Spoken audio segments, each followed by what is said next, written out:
came across a book a couple of years ago by Mr. Jim Wallace named On God's Side, and it intrigued me because me being a political junkie myself, it was about politics and religion in our society today.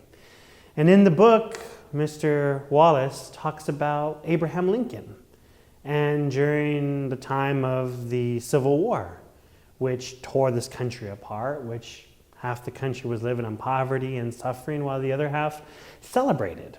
And he tells a story of the celebration in which all these men from the North were feeling very victorious, and they fell into this sense of triumphalism, in which they said, well, we must have won because God was on our side. And Abraham Lincoln famously says, my concern is not whether God is on our side. My greatest concern is whether we are on God's.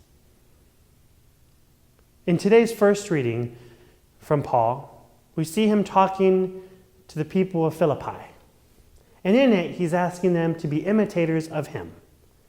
Now, he's not saying himself because he thinks he's greater, because he's superior, but because he himself knows that he's a sinner, knows himself as a convert, knows that he has experienced the power of God, the encounter of God, the love that God gives. And he wants the people of Philippi to imitate Jesus, that ultimate sign of love. He also tells the people of Philippi to not conduct themselves as the enemies of the cross. Now, enemies itself is not a tyrant or a warlord or a distant army, but those that choose to not follow the ways of Christ.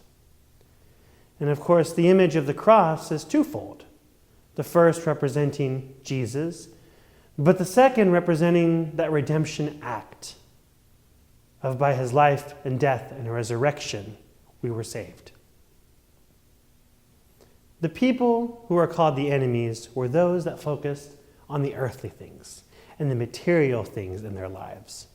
What earthly and material things do we focus on today? Is it clothing? Is it cars? Is it our busy schedules? Do we put time for God? Is it sporting events over church?